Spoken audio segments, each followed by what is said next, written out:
Ayah saya ni, you bayangkan dia dalam board director DRB Highcom, Malakoff, Oh ya, dia nama semua Pos Malaysia, Honda, Alam Flora, Pos apa lagi, North Point ke apa benda. Dia berada dalam board director bank pembangunan. Sebab orang nak dia kerana pemikiran dia yang strategik, dia punya idea dia power. So bila ayah saya sakit, adalah beberapa post dia resign. Tapi ada beberapa post dia nak resign, company tak bagi.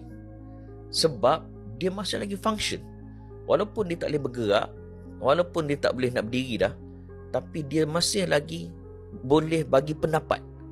Dia masih lagi boleh buat paperwork dengan hanya menaip di iPad menggunakan spek mata dia, dan dia boleh buat paperwork. So saya kata, dan dia boleh bercakap dengan iPad tu, dia type lah apa nak cakap, dan dia siap-siap template apa semua, dia tekan je, dia akan keluar.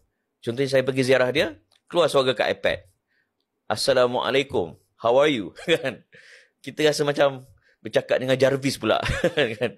Tapi di hujung-hujung, di kala dia sakit 4 tahun tu, dia masih bekerja. So sehinggalah raya pertama, mata dia dah tak boleh nak tutup, tak boleh nak buka, mata dia tutup dah. Masa tu dah dia tak boleh nak terlibat lah dalam apa-apa meeting.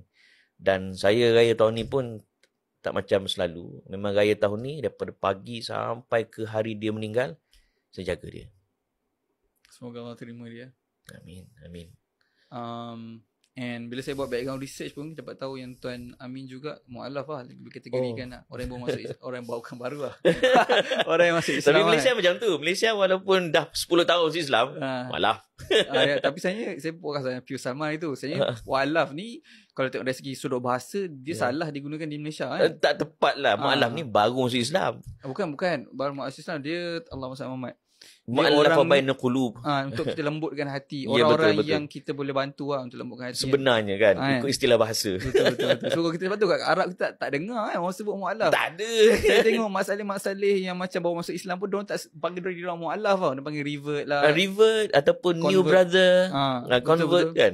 Tapi ni just side tangent sebab kita dah bincang. Tahu kenapa orang Malaysia pakai mu'alaf lah?